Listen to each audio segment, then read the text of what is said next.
നമസ്കാരം മലയാളത്തിലേക്ക് സ്വാഗതം. നമ്മൾ മലയാള നിക്ഷേപകർക്കിടയിൽ ചില ആളുകളുണ്ട്. അതായത് ഓഹരി വാങ്ങാൻ പാകത്തിലുള്ള റിസ്ക് എടുക്കാനും വയ്യ, എന്നാൽ മ്യൂച്വൽ ഫണ്ടിൽ നിക്ഷേപിക്കാൻ മാത്രം പൈസ ചെലവാക്കാനും വയ്യ. മാത്രമല്ല അത്രയും കാലം കാത്തിരിക്കാനുള്ള ക്ഷമയുമില്ല, താല്പര്യവുമില്ല.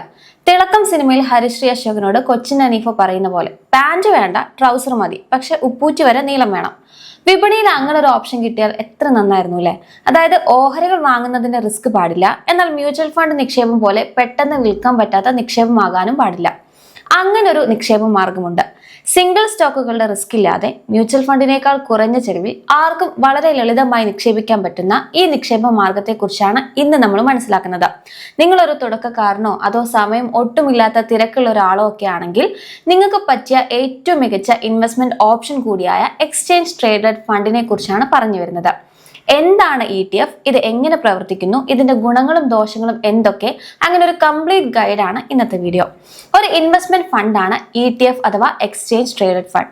ഒരു ഇൻഡെക്സ്, സെക്ടർ, കമ്മോഡിറ്റി അല്ലെങ്കിൽ മറ്റ് അസറ്റുകളെയാണ് ETF പിന്തുടരുന്നത്. സാധാരണ ഓഹരികളെ പോലെ തന്നെ സ്റ്റോക്ക് എക്സ്ചേഞ്ചുകളിൽ ഇവ വാങ്ങാനും വിൽക്കാനും സാധിക്കും. സിമ്പിളായി പറഞ്ഞാൽ ഓഹരികൾ, ബോണ്ടുകൾ അല്ലെങ്കിൽ കമ്മോഡിറ്റികൾ, അതായത് സ്വർണം പോലുള്ള കമ്മോഡിറ്റികൾ എന്നിങ്ങനെ വിവിധ തരത്തിലുള്ള നിക്ഷേപങ്ങളുടെ ഒരു കൂട്ടമാണിത്. ഓഹരി വിപണിയിലെ ഏറ്റക്കുറച്ചിലുകൾക്കനുസരിച്ച് ഒരു ദിവസം മുഴുവൻ ഇതിന്റെ മൂല്യം മാറിക്കൊണ്ടിരിക്കും. കുറഞ്ഞ ചെലവിൽ വൈവിധ്യമാർന്ന നിക്ഷേപം നടത്താൻ സാധിക്കുമെന്നതും എളുപ്പത്തിൽ പണമാക്കി മാറ്റാമെന്നതും ETFകളുടെ പ്രത്യേകതയാണ്. അതിനാൽ തന്നെ തുടക്കക്കാർക്കും പരിചയസമ്പന്നരായ നിക്ഷേപകർക്കും ഒരുപോലെ ഇത് അനുയോജ്യമാണ്. നിഫ്റ്റി 50 അല്ലെങ്കിൽ സെൻസെക്സ് പോലുള്ള ഒരു പ്രത്യേക ഇൻഡെക്സിലെ അതേ ഓഹരികൾ അതേ അനുപാതത്തിൽ കൈവശം വെച്ചുകൊണ്ട് ആ ഇൻഡെക്സിന്റെ പ്രകടനം അതേപടി ലഭ്യമാക്കുകയാണ് ETFകൾ ലക്ഷ്യമിടുന്നത്. മാർക്കറ്റ് സമയങ്ങളിൽ നിക്ഷേപകർക്ക് ഇവ ട്രേഡ് ചെയ്യാം. കൂടാതെ മ്യൂച്വൽ ഫണ്ടുകളെ അപേക്ഷിച്ച് ഇവയ്ക്ക് ചെലവ് അഥവാ എക്സ്പെൻസ് റേഷ്യോ വളരെ കുറവായിരിക്കും. ETFകൾ പാസീവ് നിക്ഷേപങ്ങളാണ്, അതായത് ഇവയ്ക്ക് മ്യൂച്വൽ ഫണ്ടുകളെ പോലെ നിരന്തരമായ മാനേജ്മെന്റ് ആവശ്യമില്ല. തങ്ങൾ പിന്തുടരുന്ന ഇൻഡെക്സിനെയോ അസറ്റുകളെയോ അതേപടി പകർത്തി പ്രദർശിപ്പിക്കുക മാത്രമാണ് ഇവ ചെയ്യുന്നത്. ഇത് കാരണം നിക്ഷേപകർക്ക് ഇതിന്റെ ചെലവ് വളരെ കുറവായിരിക്കും. കൂടാതെ പ്രവർത്തനങ്ങളിൽ നല്ല സുതാര്യതയും ഉണ്ടാകും. ഒരു ETF വാങ്ങുന്നതിലൂടെ ഓരോ കമ്പനിയുടെയും ഓഹരികൾ വെവ്വേറെ വാങ്ങാതെ തന്നെ ഒരൊറ്റ നിക്ഷേപത്തിലൂടെ വിവിധ കമ്പനികളുടെ ഓഹരികളിലോ ബോണ്ടുകളിലോ പങ്കാളിയാകാൻ നിങ്ങൾക്ക് സാധിക്കുന്നു. എങ്ങനെയാണ് ETFകൾ പ്രവർത്തിക്കുന്നത്? ഒരു നിശ്ചിത ഇൻഡെക്സിന്റെയോ സെക്ടറിന്റെയോ പ്രകടനം ട്രാക്ക് ചെയ്തുകൊണ്ടാണ് ETFകൾ പ്രവർത്തിക്കുക. ഓരോ ETF പിന്നിലും ഒരു ഫണ്ട് മാനേജർ ഉണ്ടാകും. തങ്ങൾ പിന്തുടരാൻ ഉദ്ദേശിക്കുന്ന ഇൻഡെക്സിനെ പ്രതിഫലിപ്പിക്കുന്ന തരത്തിൽ വിവിധ ഓഹരികളുടെ ഒരു കൂട്ടം അഥവാ ബാസ്ക്കറ്റ് ഓഫ് സെക്യൂരിറ്റീസ് ഇവർ തയ്യാറാക്കുന്നു. അതിനുശേഷം ഇവ ചെറിയ യൂണിറ്റുകളായി തിരിച്ച് പൊതുജനങ്ങൾക്ക് വാങ്ങാനും വിൽക്കാനുമായി സ്റ്റോക്ക് എക്സ്ചേഞ്ചിൽ ലിസ്റ്റ് ചെയ്യുന്നു. ഇതിനായി ഇവർ സ്വീകരിക്കുന്ന മാർഗങ്ങൾ മനസ്സിലാക്കാം. ആദ്യമായി അസറ്റുകളുടെ തിരഞ്ഞെടുപ്പ് തന്നെയാണ് നടക്കുന്നത്. അതായത് ETF പ്രൊവൈഡർ നിഫ്റ്റി 50 ഓഹരികളോ സ്വർണമോ ഗവൺമെന്റ് ബോണ്ടുകളോ പോലെ നിശ്ചിത ആസ്തികൾ തിരഞ്ഞെടുത്ത് ഒരു ഫണ്ട് രൂപീകരിക്കുന്നു. ഒരു പ്രത്യേക ഇൻഡെക്സിന്റെയോ സെക്ടറിന്റെയോ പ്രകടനം കൃത്യമായി പ്രതിഫലിപ്പിക്കാൻ തക്കവണ്ണമാണ് ഈ ഓഹരികളുടെ കൂട്ടം സജ്ജീകരിക്കുക. തുടർന്ന് ലിസ്റ്റിംഗ് നടത്തുന്നു. ഫണ്ട് രൂപീകരിച്ചു കഴിഞ്ഞാൽ പ്രൊവൈഡർ ഇത് സ്റ്റോക്ക് എക്സ്ചേഞ്ചിൽ ലിസ്റ്റ് ചെയ്യും. സാധാരണ ഓഹരികൾ വാങ്ങുന്നത് പോലെ തന്നെ നിക്ഷേപകർക്ക് എക്സ്ചേഞ്ച് വഴി ETF യൂണിറ്റുകൾ വാങ്ങാവുന്നതാണ്. ഈ യൂണിറ്റുകൾ വാങ്ങുന്നതിലൂടെ ആ ഫണ്ടിലെ മൊത്തം പോർട്ട്ഫോളിയോയുടെ ഒരു ഭാഗം നിങ്ങൾ കൈവശം വെക്കുന്നെങ്കിലും അതിലെ ഓരോ അസറ്റിന്റെയും നേരിട്ടുള്ള ഉടമസ്ഥാവകാശം നിക്ഷേപകർക്ക് ലഭിക്കില്ല. ലിസ്റ്റ് ചെയ്ത് കഴിഞ്ഞാൽ അടുത്ത പ്രോസസ് അതിന്റെ വിലയിലുള്ള തീരുമാനം തന്നെയാണ്. സാധാരണ ഓഹരികളെ പോലെ തന്നെ ഡിമാൻഡും സപ്ലൈയും അനുസരിച്ച് ട്രേഡിംഗ് സമയത്ത് ETFന്റെ വില മാറിക്കൊണ്ടിരിക്കും.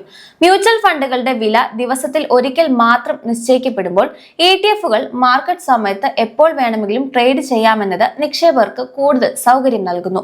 മാർക്കറ്റിൽ വിവിധ തരം എക്സ്ചേഞ്ച് ട്രേഡഡ് ഫണ്ട് ട്രേഡ് ചെയ്യപ്പെടുന്നുണ്ട്.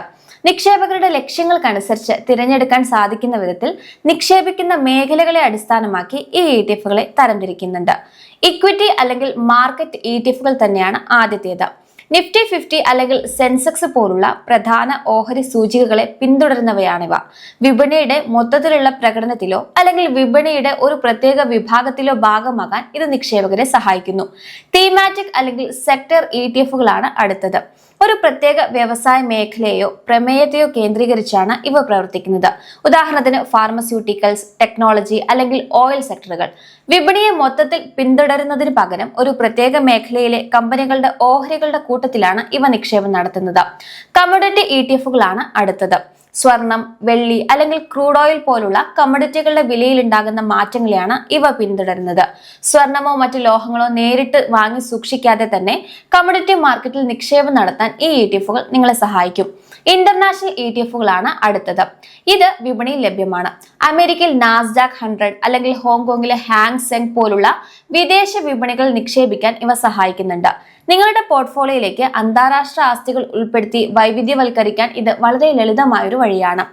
ഇൻവേഴ്സ് ETF-കളും വിപണിയിൽ ലഭ്യമാണ്. ബിയർ അല്ലെങ്കിൽ ഷോർട്ട് ETF എന്നും ഇവ അറിയപ്പെടുന്നു. ഒരു നിശ്ചിത ഇൻഡെക്സിന്റെ പ്രകടനത്തിന് നേർ വിപരീതമായ ബലം നൽകാനാണ് ഇവർ ലക്ഷ്യമിടുന്നത്. അതായത് ഇൻഡെക്സ് താഴേക്ക് പോകുമ്പോൾ നിക്ഷേപകർക്ക് ലാഭം ലഭിക്കുകയും ഇൻഡെക്സ് ഉയരുമ്പോൾ നഷ്ടം സംഭവിക്കുകയും ചെയ്യുന്നു. ലിവറേജ്ഡ് ETF ആണ് മറ്റൊരു വിഭാഗം. ഫ്യൂച്ചറുകൾ, ഓപ്ഷനുകൾ തുടങ്ങിയ ഡെറിവേറ്റീവ് ഉപകരണങ്ങൾ ഉപയോഗിച്ച് ലാഭം വർദ്ധിപ്പിക്കാൻ ലക്ഷ്യമിട്ടുള്ളവയാണിവ. കുറഞ്ഞ മൂലധനം ഉപയോഗിച്ച് വിപണിയിൽ വലിയ പൊസിഷനുകൾ എടുക്കാൻ ഇവ നിക്ഷേപകരെ അനുവദിക്കുന്നുണ്ട്. ബോണ്ട് ETF-കളാണ് മറ്റൊരു വിഭാഗം. ഡെപ്റ്റ് ETF-കൾ എന്നും ഇവ അറിയപ്പെടുന്നുണ്ട്.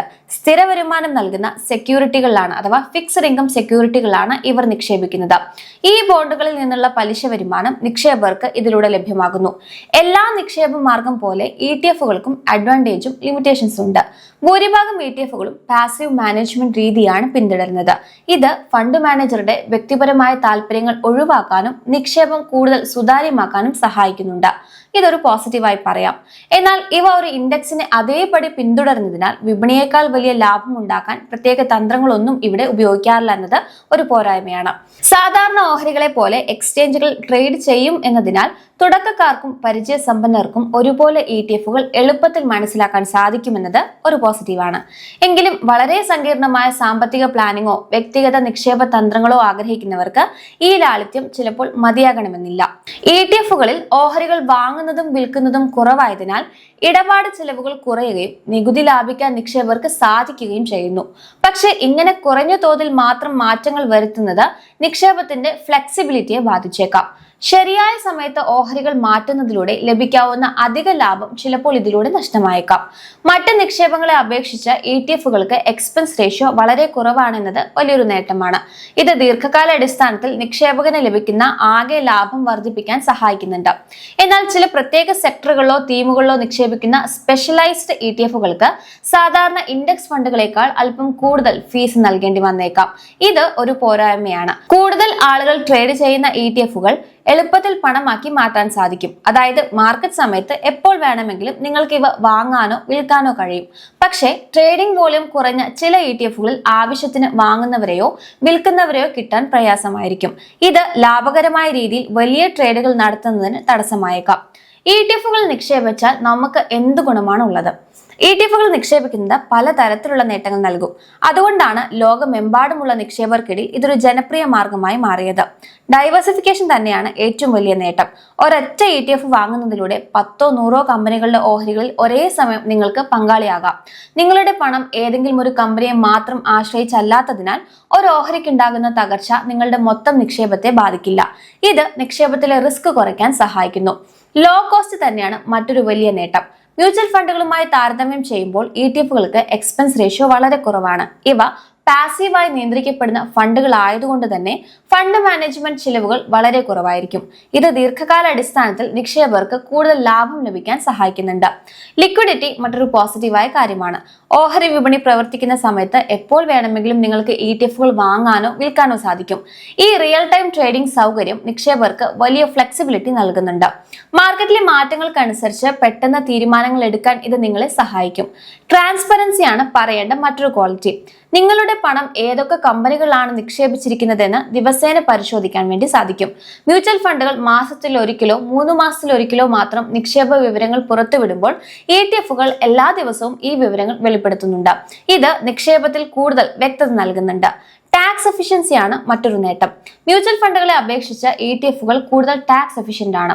ഇതിന്റെ പ്രത്യേകമായ നിർമ്മാണ രീതി കാരണം ക്യാപിറ്റൽ ഗെയിൻസ് ഡിസ്ട്രിബ്യൂഷൻ കുറവായിരിക്കും. ഇത് നികുതി ഇനത്തിൽ വലിയൊരു തുക ലാഭിക്കാൻ നിക്ഷേപകരെ സഹായിക്കുന്നുണ്ട്. ഇനി ഇതൊക്കെ കേട്ടിട്ട് നിങ്ങൾക്ക് ETF-ൽ നിക്ഷേപിക്കാൻ തോന്നുന്നുണ്ടെങ്കിൽ ചില പ്രധാന കാര്യങ്ങൾ കൂടെ ശ്രദ്ധിക്കേണ്ടതുണ്ട്. അതിലൊന്ന് മുൻകാല പ്രകടനം തന്നെയാണ്. ഒരു ഫണ്ടിന്റെ മുൻകാല പ്രകടനം ഭാവിയിലെ ലാഭത്തിന് ഗ്യാരണ്ടി നൽകുന്നില്ലെങ്കിലും ആ ഫണ്ട് എത്തരത്തിലാണ് പ്രവർത്തിച്ചെന്ന് വിലയിരുത്താൻ ഇത് സഹായിക്കും.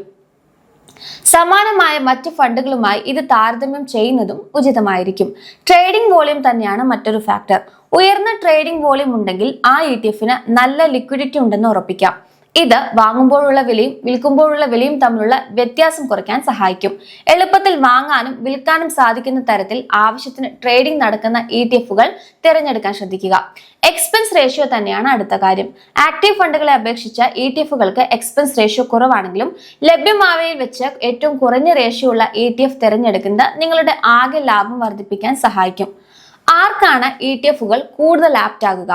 മാർക്കറ്റിൽ ബിഗിനേഴ്സ് ആണ് നിങ്ങളെങ്കിൽ കുറഞ്ഞ ചെലവിൽ വൈവിധ്യമാർന്ന ഒരു പോർട്ട്ഫോളിയോ സ്വന്തമാക്കാൻ ETF-കൾ മികച്ചൊരു തുടക്കം തന്നെയാണ്.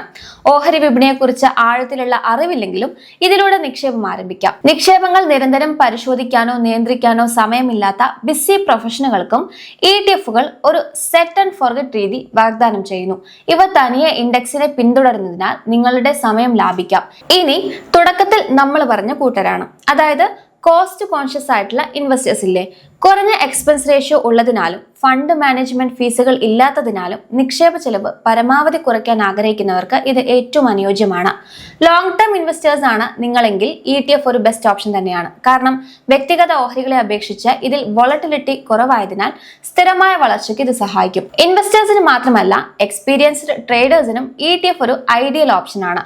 മാർക്കറ്റ് സമയത്ത് എപ്പോൾ വേണമെങ്കിലും വാങ്ങാനും വിൽക്കാനും സാധിക്കും എന്നുള്ളതിനാൽ സെക്ടർ റൊട്ടേഷൻ അല്ലെങ്കിൽ ഹെഡ്ജിംഗ് പോലുള്ള തന്ത്രങ്ങൾ ഉപയോഗിക്കുന്ന ട്രേഡർമാർക്കും ETF-കൾ ഉപകരിക്കും. നിങ്ങളൊരു തുടക്കക്കാരനായാലും അല്ലെങ്കിൽ ദീർഘകാലത്തേക്ക് സമ്പാദ്യം കെട്ടിപ്പടുക്കാൻ ആഗ്രഹിക്കുന്ന ഒരാളായാലും നിങ്ങളുടെ പോർട്ട്ഫോളിയോയുടെ ഒരു ഭാഗം ഇത്തരം ഇൻഡെക്സ് അല്ലെങ്കിൽ സെക്ടർ ETF-കൾക്കായി മാറ്റിവെക്കുന്നത് വളരെ സ്മാർട്ട് ആയൊരു തീരുമാനമായിരിക്കാം. പക്ഷെ ഓർക്കുക, ഏതൊരു നിക്ഷേപത്തെയും പോലെ ഇതിനും മാർക്കറ്റ് റിസ്കുകൾ അടങ്ങിയിട്ടുണ്ട്. അതുകൊണ്ട് നിങ്ങളുടെ സാമ്പത്തിക ലക്ഷ്യങ്ങൾക്കനുസരിച്ചുള്ള ETF-കൾ മാത്രം തിരഞ്ഞെടുക്കുക. ETF-കളെ കുറിച്ച് ഇനി എന്തെങ്കിലും സംശയങ്ങളുണ്ടെങ്കിൽ താഴെ കമന്റ് ചെയ്യാൻ മറക്കരുത്.